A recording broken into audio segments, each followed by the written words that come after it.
వైద్యారోగ్య శాఖలో దాదాపుగా 150 కోట్ల యొక్క మందుల స్కామ్ జరిగిందంటూ కూడా BJP deputy floor leader MLA Katipalli Venkata Ramana Reddy అంటున్నారు. అసలు ఎక్కడ జరిగింది, ఎవరు చేశారు ఈ స్కామ్ వెనకాల ఎవరైనా ఒకసారి ఆయనతో మాట్లాడించేటువంటి ప్రయత్నం చేద్దాం.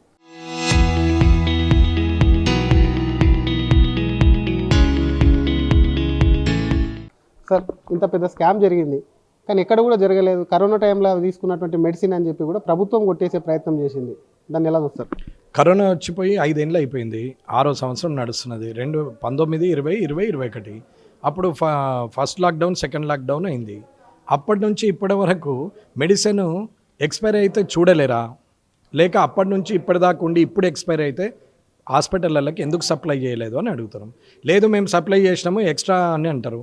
ఎక్స్ట్రా ఎమర్జెన్సీ కోసం కొన్నామని అంటే అది కొన్నప్పటిది అడుగుతున్నారు. టెక్నికల్ బిడ్, ఫైనాన్షియల్ బిడ్, ఏ కంపెనీలు పార్టిసిపేట్ అయినాయి, ఏ కంపెనీలకు అలొకేట్ అయింది, ఎన్ని కంపెనీలు ఎన్ని రకాల డ్రగ్స్ సప్లై చేసింది, మెడిసిన్ సప్లై చేసింది, చేసినటువంటి వాటి రేట్ ఏంది, వాటి మ్యానుఫ్యాక్చరింగ్ డేట్ ఏంది, అది ఎక్స్పైరీ డేట్ ఏంది, వీటిని శ్వేతపత్రము లేకపోతే పత్రికాముఖంగా చెప్పమని అంటున్నాం అంతే.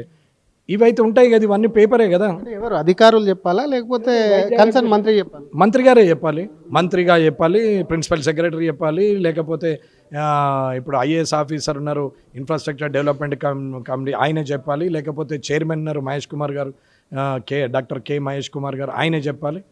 ఎవరు చెప్పాలి? Junior assistant, senior assistant, watchman చెప్తాడా? ఎవరైతే సంతకాలు పెట్టిరో వాళ్ళు చెప్పాలి.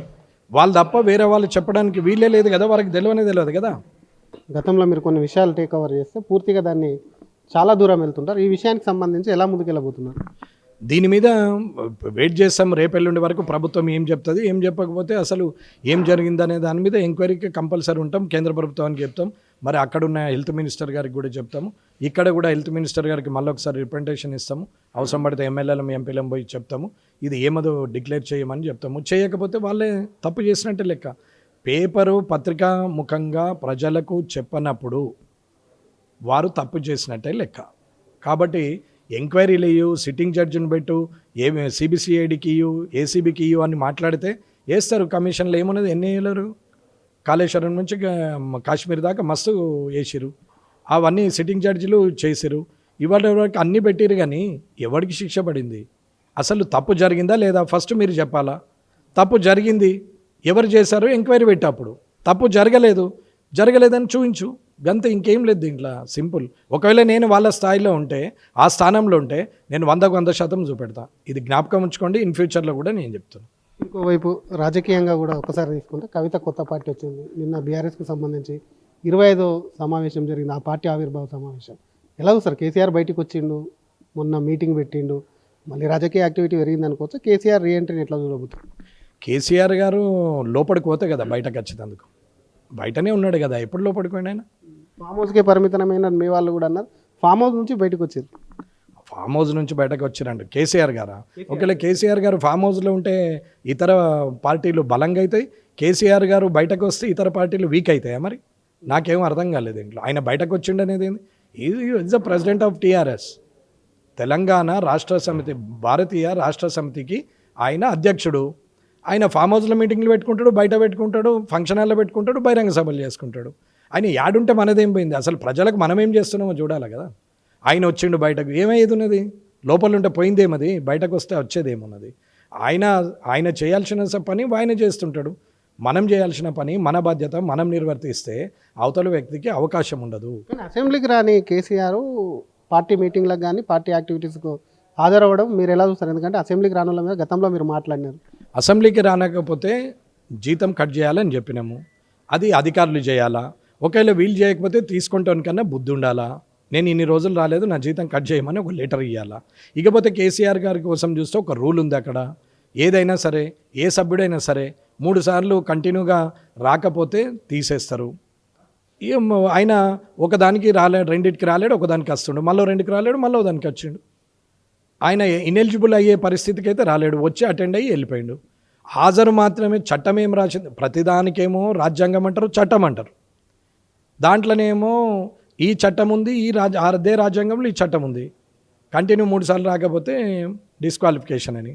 3వ వచ్చిండు కదా, కానీ ప్రతిసారి రాకపోతే డిస్క్వాలిఫికేషన్ అని చట్టం మార్చమని చెప్తున్నా అసెంబ్లీలో. ప్రతిరోజు అసెంబ్లీ నడుస్తున్నప్పుడు హాజరు 100% ఉండాలి ఎమ్మెల్యేలు ఎంపీలు అనేది చట్టం తేవాలా. ఇది తెచ్చిన రోజు దాని గురించి మాట్లాడదాం, ఎందుకు వస్తలేడు అనేది. మీ జిల్లాకు సంబంధించిన కోడలు కవిత కొత్త పార్టీ పెట్టింది సార్.